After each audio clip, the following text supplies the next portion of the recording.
Hey, what's going on, everybody? I'm Noah from PhoneDog.com, and I have these four phones, and I'm going to talk about them and compare them and try to tell you what I think and which one might be better or worse for you. We call it a dogfight, and this is some kind of crazy summer blockbuster dogfight. We'll move on to the T-Mobile Vibrant Samsung Galaxy S phone. There's the unlocked Global Galaxy S. There's the Captivate on AT&T. There's the Epic 4G, which is a little different with the hard keyboard on Sprint. There's the Fascinate, which is coming to Verizon hearing October, maybe November. And then right now you've got, in the US I'm talking about, and then you've got the Vibrant on T-Mobile. Pros, the display, I would say it's second to the iPhone overall. But 4 inches, gorgeous, super AMOLED display is actually a little bit better in direct sunlight than the other phones. It was made to be better. It's responsive, it's pretty smooth. In general, works very well.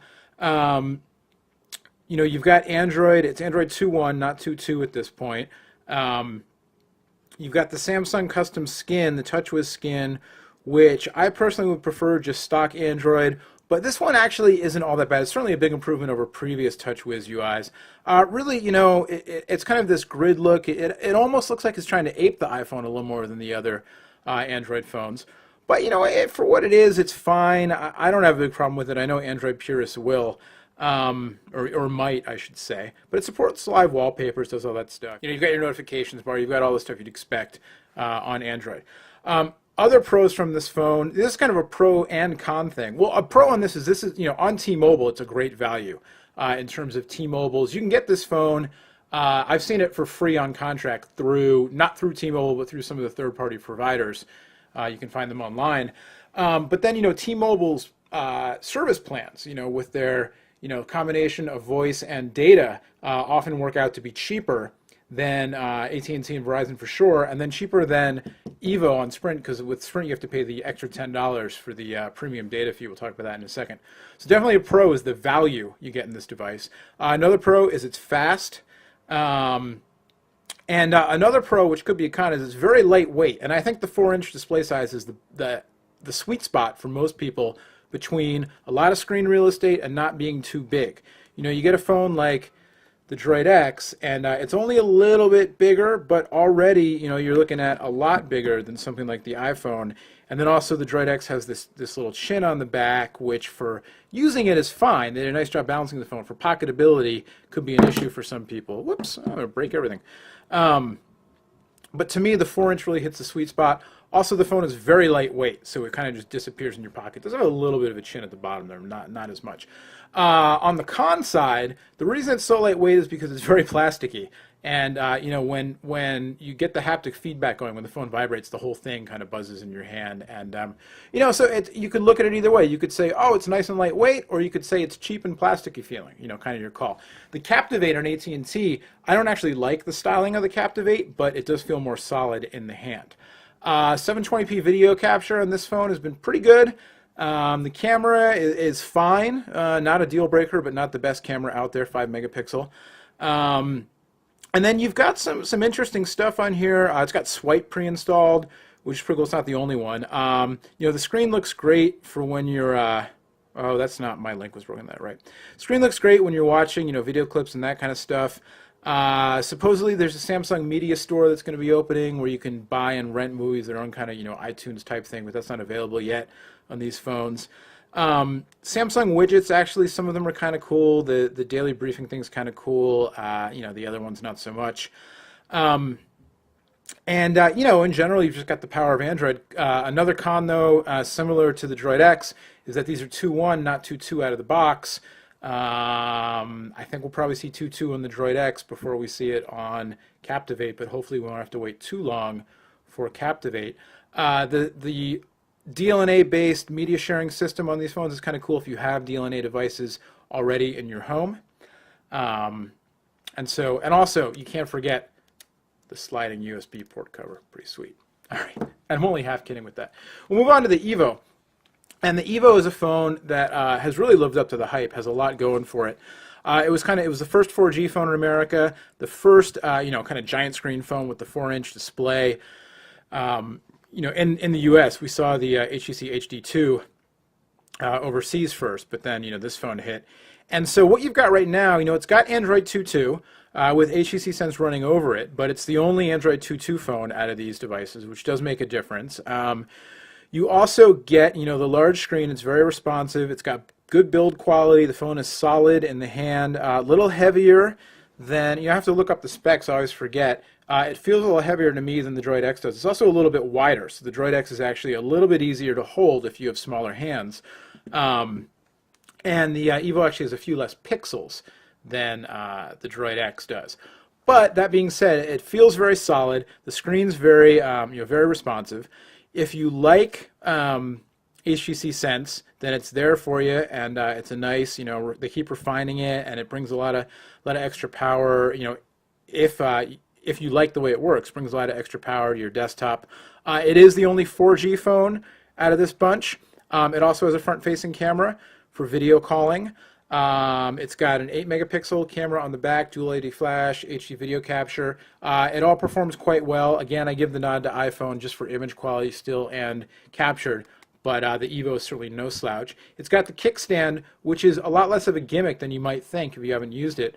It's nice how it snaps into place, and if you're watching video content or what have you on the phone, it really does. It works well, and HTC, I think, really nailed the the whole social networking integration with your Facebook contacts and all that stuff, and the way they do Sense. That's something that you now see on the other phones with Android 2 and just the updates that the different companies are making.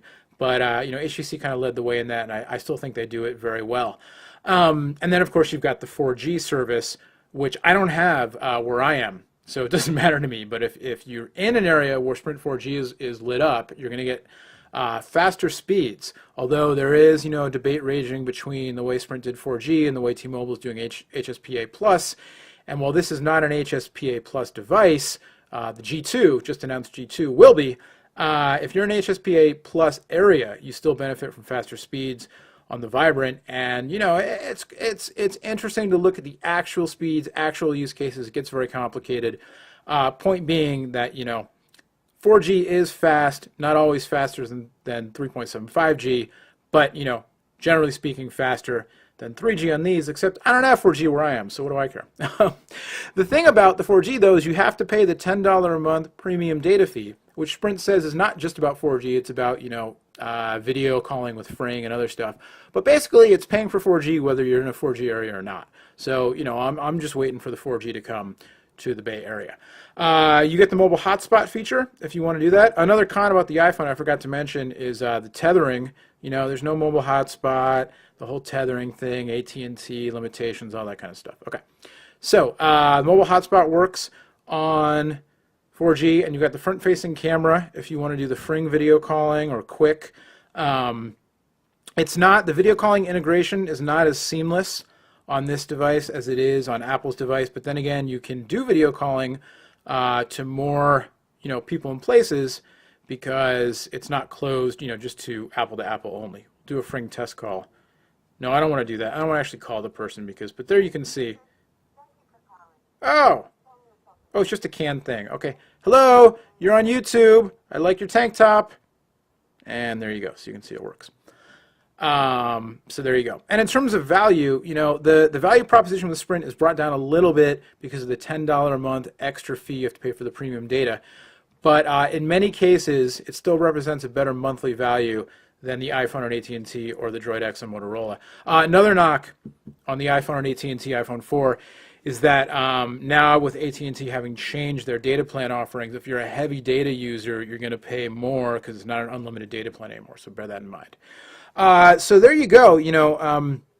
Again, like I said, I'm still running close to 20 minutes here just trying to talk about the different features. I didn't actually demo that much. But we have tons of videos on all these devices, so you can get more in depth with those. But I would break it down this way. Best phone for voice phone calls, Droid X. Best multimedia computer for capturing and consuming media, no matter where you get it from, iPhone 4. Best value amongst these, Vibrant.